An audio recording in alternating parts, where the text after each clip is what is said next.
Hello everyone and welcome back to Sophie Loves 10. I'm here today to do a tag video. This is the Rainbow Spine tag and I was tagged by the lovely Amy Jane Smith, so thank you very much for tagging me. I'm super excited to do it, but I had to go into my cupboard full of books to find it, and it's so dark in there I can't even see anything. It is dark outside, hence I've got the horrible blue glare on my glasses. I'm really sorry about that. There's not a lot I can do about it, but I have got the books to show you. I had to look up the colours of the rainbow. Is that really bad? I've actually got it on my phone next to me because I can't remember what colours are in a rainbow.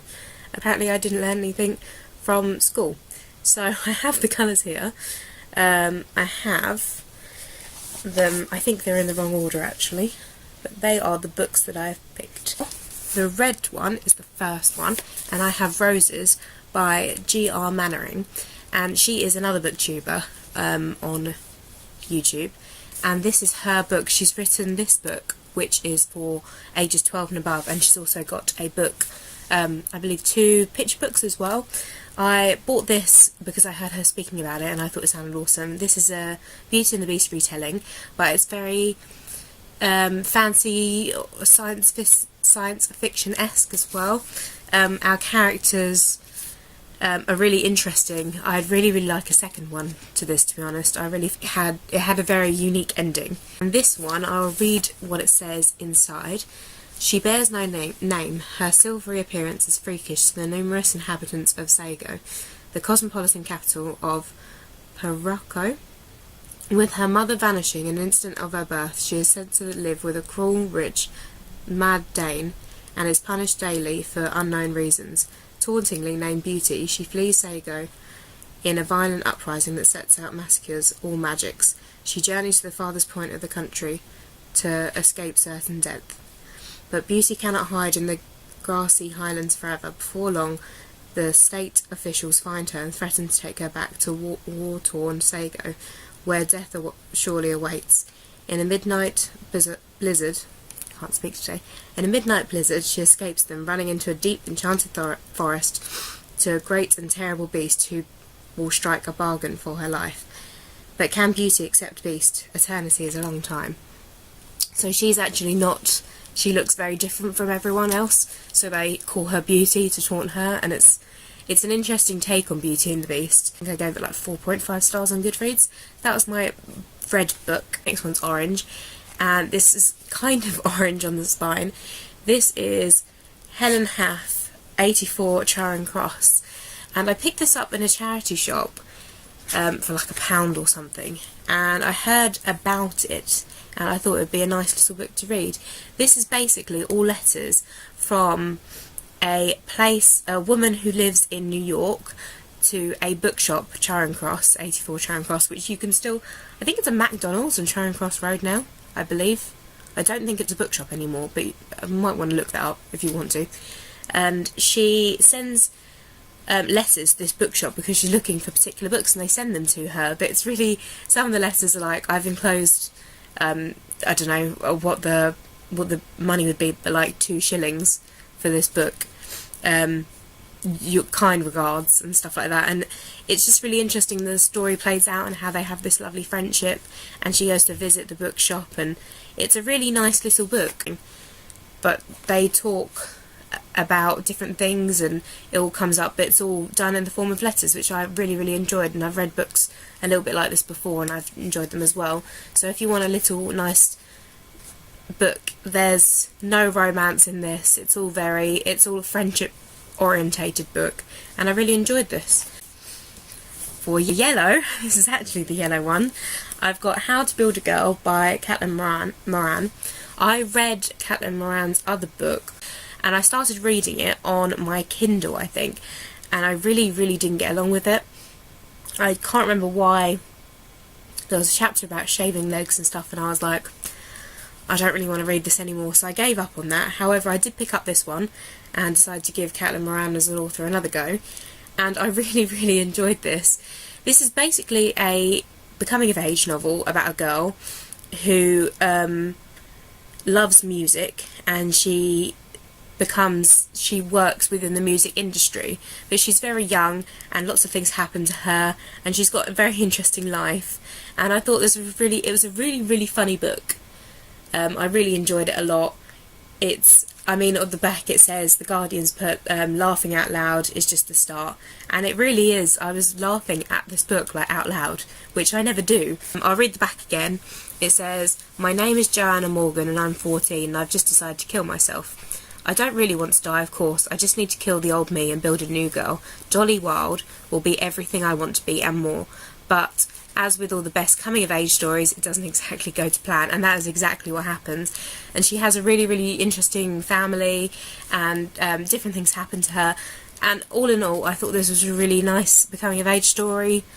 It probably would be more suitable for older readers, but I think younger readers probably read it as well, but not get as much out of it. And I think it is set... I think it's set in another time. I'm going to guess like the 90s or something. I'm not entirely sure, but it wasn't... I don't think it's modern day.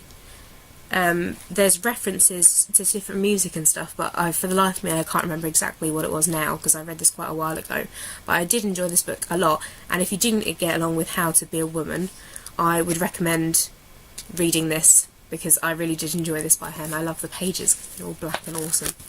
Then I have a green book. This is kind of green. On the camera it probably isn't picking up the colour anyway. But this is the Fairyland series by Catherine M. Valenti, and I really enjoy this series a lot. This is not the latest one, we've got another one, which is The Girl Who Raced to Fairyland.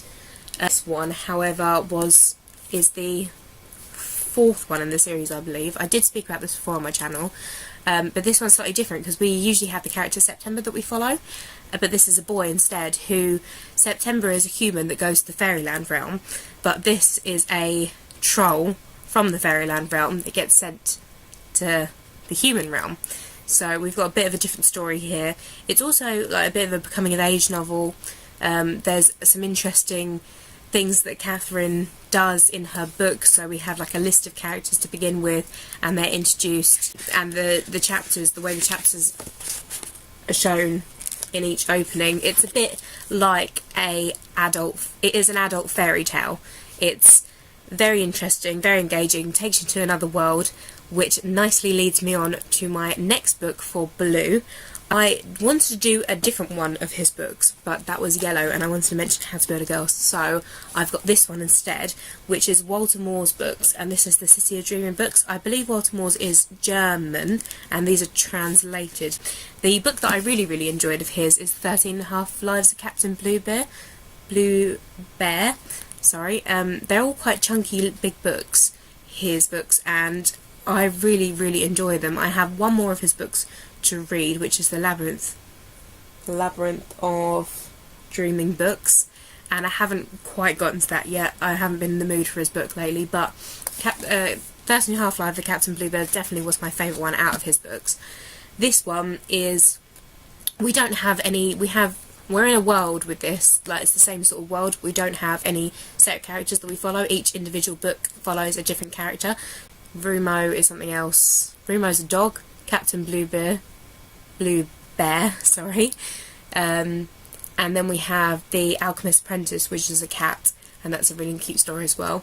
This one, we follow a different creature, but I don't think we actually know what the creature is, and they end up going into the Labyrinth catacombs and finding all the dreaming books there, and it goes on an adventure. But I do really like his illustrations that he does, so I'll show you some examples here. So a lot of the pages aren't actually full text, we have a lot of illustrations as well. I'll show you another one. So that is literally just a page full of books. If you do want an adult kind of fantasy story that's completely like unreal, like it's in a different realm of its own, and it's very, very silly, almost bordering on childish, but in a good way, like a really, really fun, good way, then you'll really enjoy this. So that's Walter Moore's The City of Dreaming books. Indigo, I believe. And I wasn't really sure what to pick for Indigo, so I thought I would go for a graphic novel just to mix things up, because I haven't seen anyone put graphic novels in this tag before. So I picked up Nimona by Noel Stevenson. This is so good. Noel Stevenson also does the illustrations in Rainbow Rowell's books, and they are awesome, like you can see at the front here. This is about a shapeshifter, Nimona, who goes to Lord Blackheart and asks to be his sidekick, and with Goldilon and everything, they try and do evil things and muck up everything. They're trying to follow a plot for this storyline, and actually not everything's clear cut as is, and the villain's not really the villain. Like, there's mixtures in the story, and it shows there's a nice meaning behind the story, that everything's not black and white. There's a lot of grey in between. Artwork's really lovely. I'll show you a bit when they're having a little fight there. And there's actually another entity in the book that is more evil. I won't say any more than that because you're of Nimona with her awesome hair. Look at that hairdo. I would like to see another Nimona novel, graphic novel. I really, really enjoyed this. This is done by Harper Teen as well, if you're interested. And you should pick it up if you haven't read it. If you like Saga, you'll probably like this as well. And that's Nimona for Indigo. And the last one is Violet. And again, it's not the first book in the series, it's the second in the trilogy. But I thought I'd pick this because the first one is black, mainly on the cover, and then some red, so I couldn't really put it in. But this is Shadow of Night by Deborah E. Harkness, and this is the second book in the Discovery of Witches trilogy. And this is probably would go on my list of all-time favourite fantasy books. This is based around a woman who falls in love with a man. That's the basic. But however, the man is a vampire and the woman is a witch, and she finds out more and more about herself. The last book of the trilogy is called The Book of Life, and it all follows this historical book and time travel and different existences between the witches, the demons, the vampires and the humans in this book. But it's not done in like a Twilight kind of unrealistic way. The vampires are just like the humans, but they drink blood and stuff like that, you know, and they don't sparkle. Diana and Matthew, they are such a cute couple, and Matthew's rich, as most vampires are, so they have these interesting journeys and they do interesting things, and I really did enjoy this quite a lot. And I'd recommend, if you haven't read The Discovery of Witches, I'd really recommend this. There are 3, they are quite chunky books, but I read them really quickly. Like the last one I actually flew through because I couldn't get enough. The feeling that you get when you read Harry Potter and you don't want the world to end, you don't want to finish it, that's exactly how I felt when I read these books. I thought they were really, really cool. So that is for Violet. And that is the Rainbow Spines tag. Thank you again, Amy, for tagging me. I really enjoyed doing this. I hope the lighting was okay and my glasses aren't too blue. It's kind of matched in with the rainbow theme. And I will speak to you soon. Bye, BookTube.